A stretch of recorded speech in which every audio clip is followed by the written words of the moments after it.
Europe 1, 8h37. Patrick Cohen.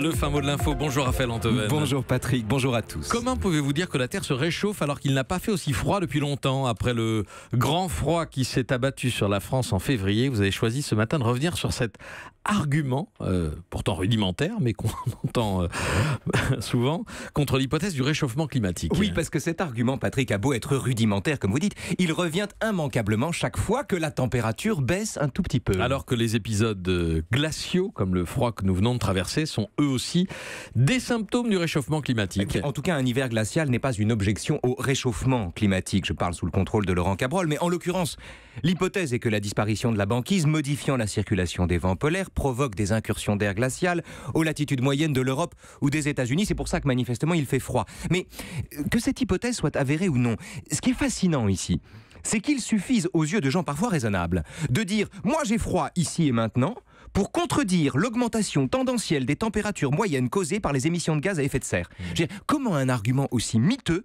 peut-il résister? D'où vient qu'une parole aussi stupide puisse avoir les reins aussi solides? Au fait que dans l'esprit des gens, dans le sens commun, réchauffement signifie qu'il fait tout de suite et toujours plus chaud, non? Oui, bien sûr. Comme dit Jean-Marie Le Pen dans un tweet parfait, citation, hein, « On se caille les miches, ceux qui dénoncent le réchauffement climatique sont désespérés ».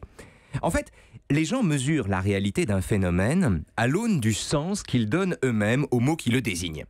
Or, comme ils disent réchauffement et non dérèglement climatique, et comme réchauffement dans leur esprit signifie augmentation de la chaleur, ils opposent à ce sens grossier l'expérience palpable du froid qu'ils éprouvent. Et ainsi, comme un enfant s'autorise à décréter que la Terre est plate parce que l'horizon est aussi plat que la règle de son bureau, des enfants de tous âges affirment sérieusement qu'il ne peut pas faire plus chaud puisque eux-mêmes ont plus froid.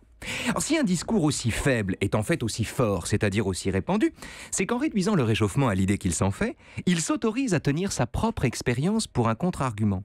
Et en réhabilitant l'impression d'avoir froid, il oppose la réalité d'une sensation, on se caille les miches, à l'abstraction d'une théorie, la Terre se réchauffe.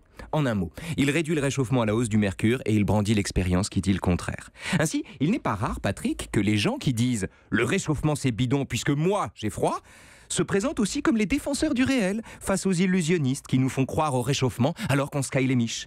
Or l'illusionnisme, ça n'est pas d'affirmer le réchauffement climatique malgré le froid polaire, mais de se prendre pour la mesure de toute chose au point de nier le réchauffement climatique malgré les vagues de froid qui en témoignent aussi. Le fin mot de l'info. Nos sensations n'ont aucune valeur scientifique. Raphaël Antoven, à merci. demain.